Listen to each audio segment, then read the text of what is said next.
So I'd love to ask you several questions.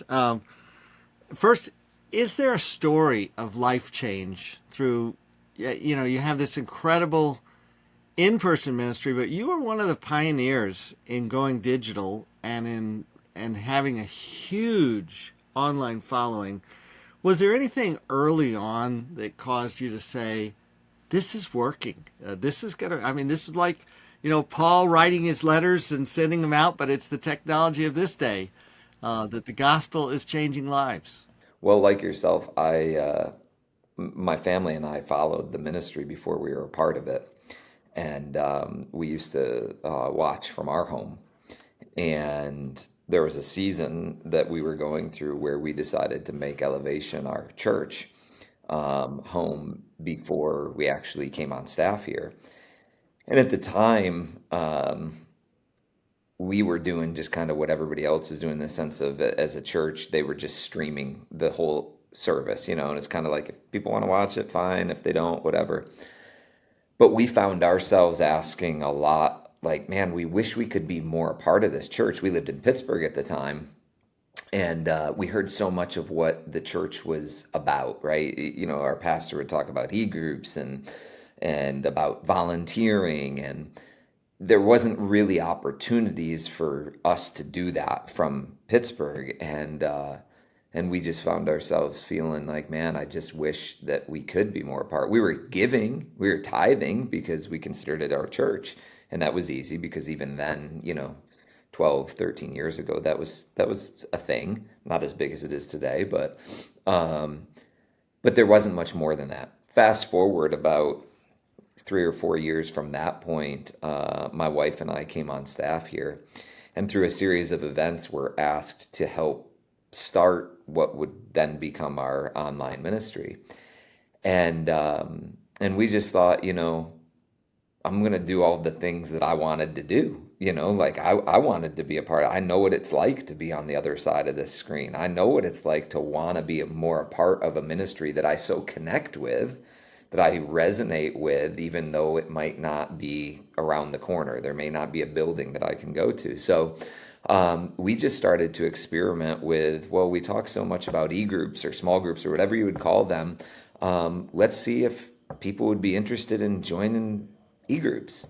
And, in that season of our church, we didn't do online e-groups at all. And so, you know, it was me posting a link to a form stack that I built that I said, hey, if you're interested, we started like broadcast, like I would be hosting and say, hey, if you're interested in being a part of one of these e-groups that we talk about, let us know, fill out this form. I'll put it in the chat. And it was me putting it in the chat window. And then, as names came in, I just put together a Google spreadsheet because internally we weren't about to change all of our systems yet, right? We're like, we don't even know if anybody cares about this. We're not going to change systems to accommodate something that we're even unsure works. And so I just built some Google sheets and made 10 tabs on the bottom and said maybe we'll get 10 groups out of it. And I'd just take names and fill them into each tab. And, we I think we got 8 groups out of it. And started there and started having Zoom groups. And again, this was, man, probably 7 years ago where, Zoom wasn't as big as it is today, but, we used it because it was free. So, we just started there, and what we found out is, given opportunity, there were a lot of people who said, yeah, for a number of reasons too. It wasn't this thing of like, yeah, I hate my church where I'm at, so I'm going to join this. It wasn't that. It was I don't have a church around me, because at that time we actually told people, hey, if there's a local church near you, get connected to it. We weren't like 100% sold that this could be actual church for people.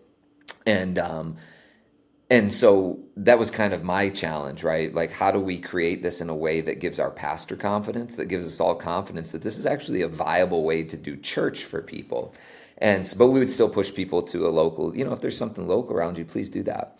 But the more and more we did it, the more we heard people say, no, like, this is my church. Like, I'm not going to something on the side. I'm not like coming here and then attending. Like, there's not a good church near me. There's not a church that I resonate with. Like, I agree with what you guys are doing. I love being a part of your experiences. And one of the great things over the years that, we heard a lot of, and specifically this lady, her name's Carrie, and she would share that, through the years being a part of military, they had to travel a lot, right? They'd get stationed in different places. And as a military family, every couple of years they had to uproot and then build a whole new family, right? They'd go to a different area. Okay, I have a new church. And one of the things that this kind of just, we stumbled upon it being a great opportunity for those people who, hey, I don't have a home base necessarily. I'm traveling constantly. And these guys said this is the first time that our family has been able to remain constant and consistent with a church family. No matter where we go, no matter where we move to, the one thing that actually stays consistent for us is our church family. And we're in e-groups online, and we're volunteering online, and we give. And over the years we've created lots of opportunities for people to be a part, far beyond just watching on a screen. And so it just, all of those opportunities help people like Carrie and more. But she's just a great example of somebody where before this, there wasn't really an option for her and her family to stay rooted and stay connected in a church family that could travel across borders. And so again, through the years, we've created more and more opportunities to help people do just that. It's not about just being another option for people who already have a church. That's cool, and we see a lot of that. We see a lot of people. Hey, I have this church, but you're a church for me too, and that's cool. Like I don't have a problem with that. I listen to a lot of different preachers, so that's great. But where we can be that consistent church family where people can get connected in all of the ways that we would encourage people to be connected here, that's where we started to see the value come out and people actually say, no, no, no, this is my church. Like, stop telling me to go to some local church. Like, you are my church. And so you got to stop and you got to listen to that when people start saying that. And, I don't want to tell somebody, nope, you can't be a part of our church. Okay, let's listen to that. I found myself in that position before I even came here, right? I was like, I want to be a part of the church. There's just not really a way for me to do that. So I think God positioned me and some other people on our staff to understand what it's like to be on the other side of the screen, to be able to come up with some ways for people to connect. So how do you build those groups? Let's say you have one in Denver, I think I heard. Do you like geocode who's viewing and say, oh, we've got a whole bunch of people in Denver. Let's see if we can't create an e-group there, or these in-person communities. Kind of, is it cart horse? How does technology help you? How do you go about the pathway, if that's the right way to say it? So, we have a lot of different ways. E-groups are honestly primarily via Zoom. It's not uncommon to get in Zoom and you see people legitimately from all over the world who are a part of an e-group. Our e-groups are typically based around the weekend sermon. People get together and talk about the sermon from Sunday, encourage each other in their faith, things like that. You can do that. You can sign up for a group anytime, and through our website, you can find a group that is in your same time zone, that's in the same demographic as you. Our e-groups aren't necessarily built around location. They're more so built around what works best for you to be able to connect with a group of people. It's cool though, because those groups, there was a lot of pushback at first of like, it's like this, it's over a screen. Can you build relationships? You ask that question until you hear people who say, some of my closest friends and family I've never met in person, but they're people that challenge me daily to walk closer with Jesus, that check in on me more than my own family checks in on me. And so it's hard to tell people like that, that's not real. It's like, no, that's pretty real to these people. And they may never have been in the same room together, which is pretty cool. The other thing that we do is called watch parties. And that's a little bit more of what you're talking about, where we try to gather people in person. Those are based a little bit more around the weekend. And that's because we actually do see a lot of value in people meeting in person. We're not trying to tell people, you don't have to get together. There's no value in that. No. There is a lot of value in that. And there's value in you joining together in a home or in a workplace. And so There's a couple different ways that we do it. One way is we allow people to find others in their area. And we actually got this idea from Crossroads, honestly. They had it on their site, and we took the idea and we built our own version of it. But a map where people can put themselves on a map, and it doesn't give you any information unless you reach out to that person. If I reached out to you, seeing you're in a nearby neighborhood, we don't give people exact locations, things like that. It's up to you to respond to me. You know what I'm saying? So we kind of cover all of those basis of giving away people's information. That's a way where a lot of our watch parties have started early on in the ministry of doing online. A lot of people were asking us, is there anybody else around me who's a part of this? And we were like, I don't know, maybe, and so we just wanted to create a way. So we're blessed to be able to have some amazing people on staff who can create some programs that allow people to do that. So that's how people, they find each other through a tool that we brought to them. But we'll also do events where we try to gather people in an area and connect them with one another.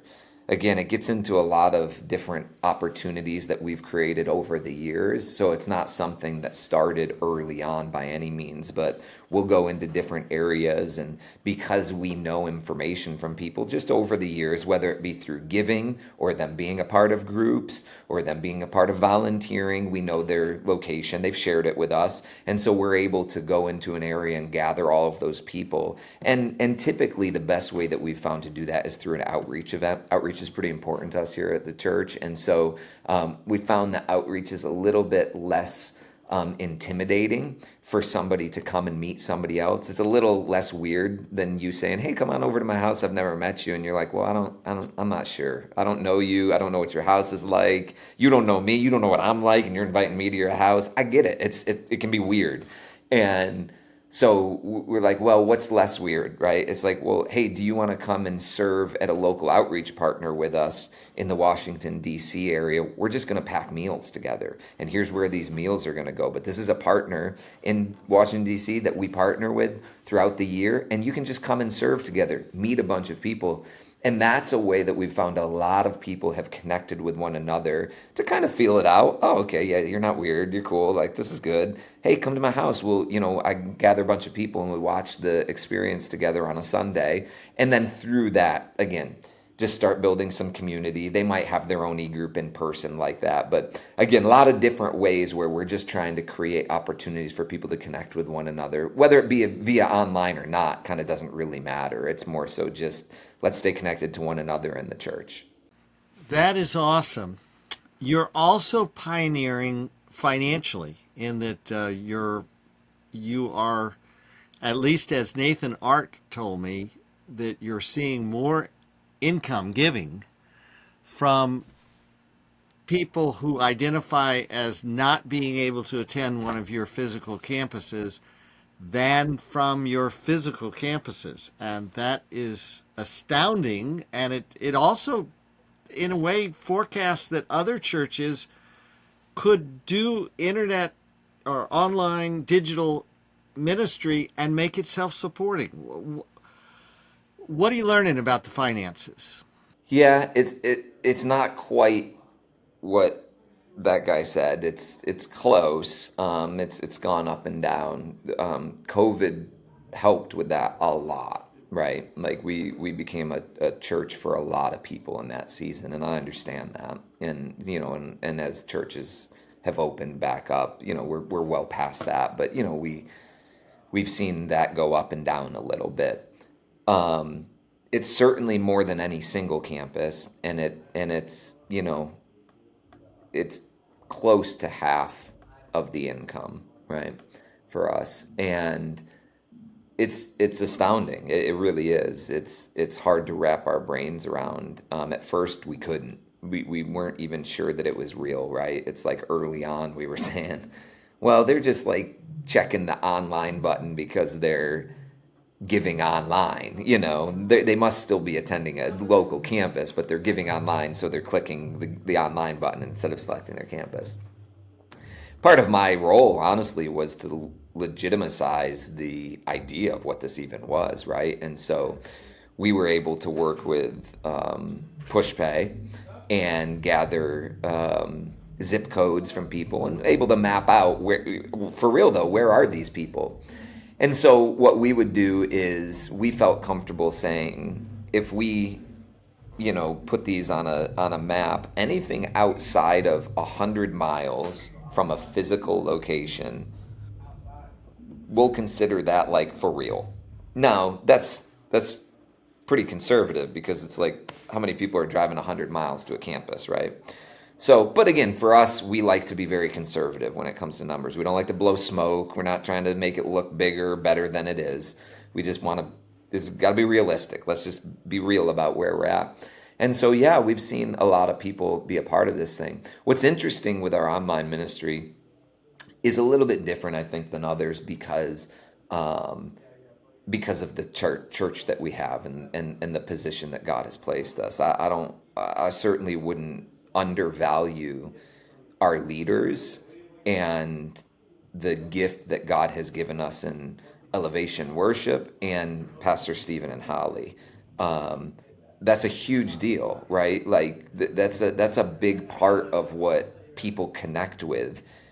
We provide opportunities for people to get connected to our church, knowing that a lot of them are starting to watch or listen because of Pastor Stephen or because of elevation worship. All of those factors play a huge factor. And so to suggest like, man, it's just people giving like crazy to our church, we're not sure why. Well, no, I mean, they're being impacted tremendously by the messages here. Now, we have a huge part to play in that. It is about taking that message and getting it out in as many places as possible and keeping it in front of people and making sure as many eyes can get on it as possible, not for numbers' sake, but literally for life change sake, right? We understand the power of the words and the words in this music and how God is working in and through it. What started out as something for our church that we didn't know that God was going to take this and send it all over the world. It's like, let's write songs for our church to sing and believe God for. Let's speak to our church through these messages. And God's been faithful. And I think he's been faithful because we're trying to be faithful with what he's asking us to do.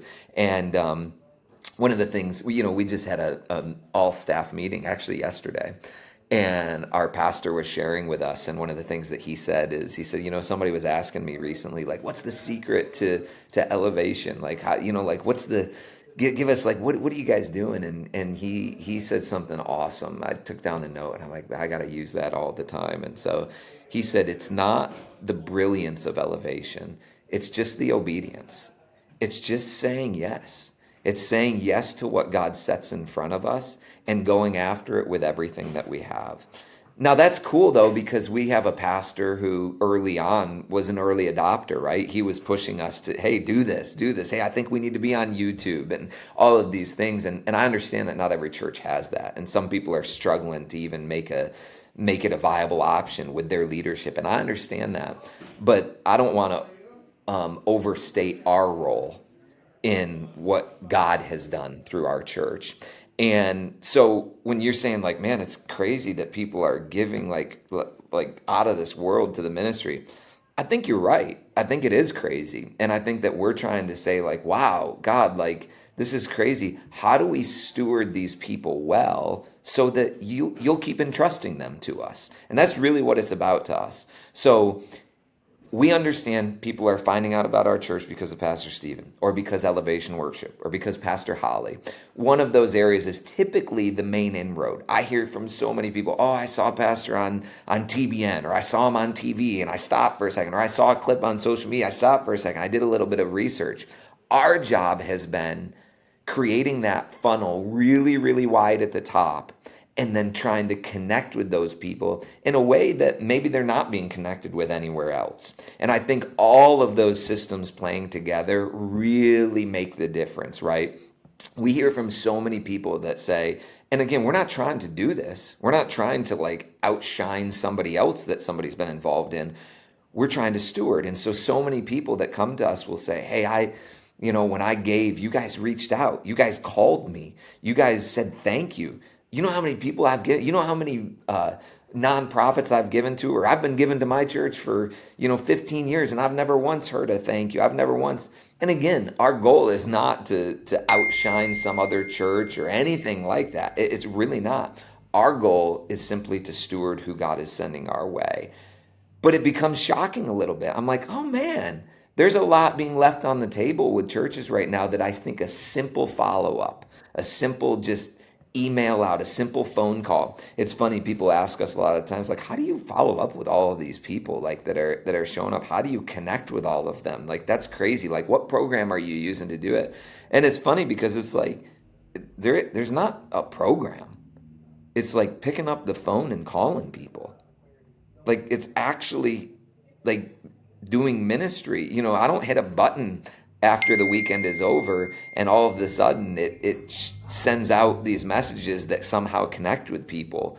No way. Like, this is old school. Like, we're picking up the phone, we're calling everybody, every person who gives for the very first time, they're getting a phone call. Every single person.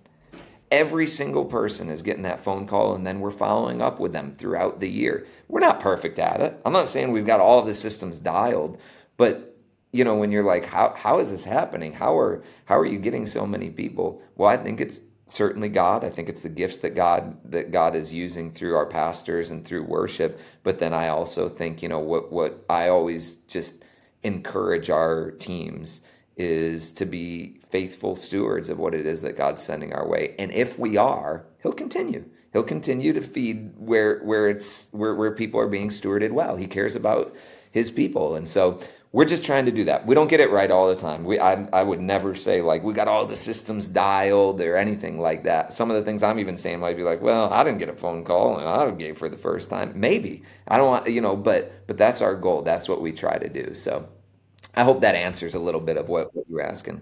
Incredibly helpful. And just on the technical side, they give through, I take it you use PushPay, and PushPay requires you to give a cell phone number, and then you get those numbers from PushPay, and then your team of paid staff and volunteers phone them. Yeah, so we do have a team that we built over the years just to care for givers. And, it's, again, I'm not trying to downplay, that we do have resources to be able to hire people that help in that situation. But because of the volume, it made a lot of sense for us. And if we're going to care for these people, we need some pretty intentional ways to reach out to them and care for them. On top of that, we do have some volunteers that help, but we hire some contractors that all they do is make phone calls. And they have a group of people that they're responsible for and caring for. But yeah, that is the way we get their information, and with whatever piece of information we have, we'll connect with them. Typically it is a phone number, but not everybody answers phone calls, right? I think our team gets about a 17% answer rate, so that's low. So, you're exploring texting. A lot more people, will answer text. We do drip campaigns, do people follow up through email? We're just kind of like whatever will work, we'll try it. And so we'll explore all of those avenues for sure. Chad, this is so powerful. Is there anything else about you use the phrase online ministry? Do you have a banner term that you use for the non in person?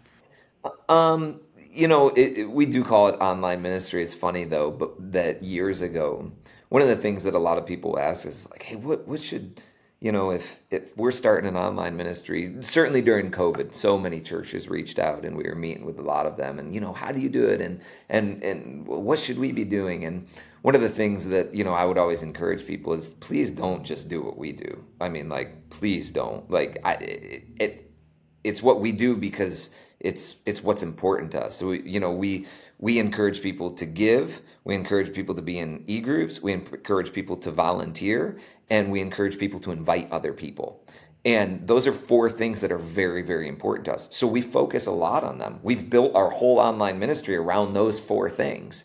And I would say don't do that at your church if that's not what's important to you. If the most important thing is, our kids ministry is the most important thing we do at our church, well, man, you best have the best kids ministry in the world then online. However you're doing it, you better spend your resource there.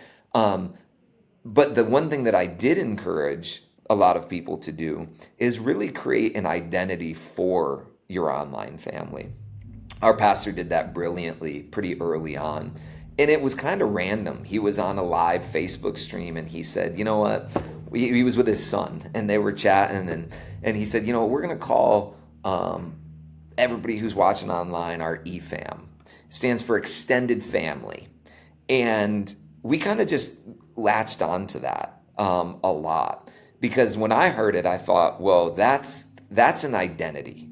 And that's a biblical thing. People need an identity. They need to know where do I belong? How am I, like I watch online, am I really a part of this? Well, our pastor started talking to all of our EFAM. If you join us for any live experience, anytime you'll hear our pastor say, hey, I want to just welcome all of our EFAM, join us from all over the world. And people know that. It's really created an identity for them to, when they come in here and they attend here, we get people every week who join us at our broadcast location. And when they show up, they say, hey, I'm EFAM. Well, everybody at Elevation knows what that means.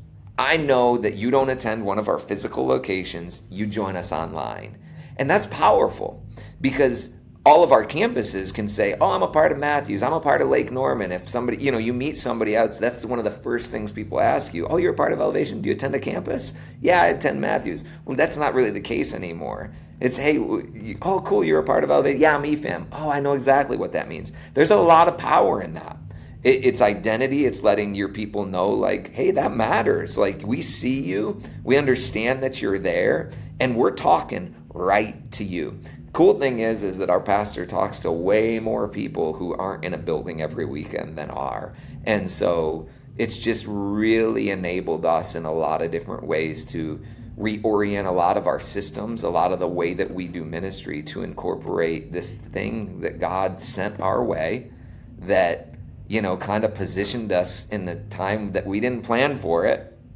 It's like we didn't plan the pandemic, but we were really in a great position to care for a lot of people when they needed a viable option really quickly. And that was cool, and that's amazing. And I think what that did, though, is opened up a door for a lot of churches all around the world to be able to start seeing this as an opportunity. Man, maybe that is something. And so we don't do it all right by any means. We don't have it all dialed in, and we're still learning every day as numbers go up and down. And that's not working. I'll tell you what, we'll try anything. We'll try anything to reach anyone. And we didn't come up with that. That's just Jesus' example. He just went to where people are.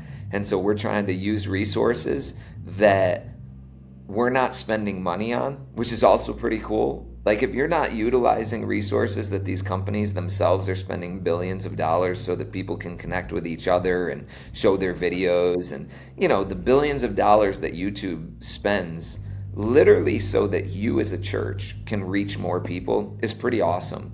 And so if you're not just trying it, I'm not saying it would even work for you, but you should try it. People are doing this. And so again, we'll try it. Not everything works. We try things, shut them down, start things up constantly. We're figuring that out as we go. But I think the goal remains the same, and that's really just stewarding the people that God is sending our way so that they can connect with Him at a deeper level. That's it. There is no more agenda than that. And if we're doing that, I think that God's going to be faithful. God's going to keep sending people. And as people are impacted, they respond in ways like what you're talking. They're going to give. People don't give to Elevation Church just because they stumbled across it and think they want to spend their money in that way. That's not human behavior. People are giving, because they feel the responsibility to tithe, and I understand that. But people also do that because they're impacted. And so if you're doing something that's impacting people in a way that's like, man, I want to be a part of this, I want to give to this, you should steward those resources. One of the things that I would say, just kind of wrapping up if I can, is, as we've grown over the years, I think that, we've gotten big and have become a big church, and sometimes when you do that, it becomes less appealing to be a part of, right? It's like you're the big kid in town, and it's like there's something kind of appealing to a startup, and that's new, like, that's cool, like, that guy's new, that guy's different, I want to listen to that. One of the things that we're really focused on is how do we take a really big church and make people feel like they can actually make a difference here? Like they can actually be a part of something amazing. Not that you're just some number on a YouTube screen, but that you, whatever you do, whether you volunteer, you should be doing something. That's what we're always going to encourage. You should be doing something. You should be contributing in some way. That's very valuable for us here. You should be volunteering. You should be in an e-group. You should be giving. You should be following these biblical principles. But we want you to know that you're making a difference. Like you are from your little home in, the middle of Montana. You're making a difference. And even if you don't feel like it, here's how you're making a difference. And that's a challenge that we're facing right now. How do we help people feel like no matter what, you're a part of something? It may seem huge, it may seem really big, but you're a part of it right where you are. And that's the challenge that we're always facing. How do we take a big church and make people feel that it's for them? It's exactly for them, exactly where they are. And so we'll stop at nothing to try to keep doing that, keep people engaged and a part of this ministry. Not for us. I want to reiterate that so much. It's not about elevation. It really isn't. It's about being obedient, like our pastor said yesterday. It's not brilliance of anything we're coming up with. It's being obedient to the things that God is asking us to do. And if we are, I think he'll continue to be faithful too, right? It's a biblical principle.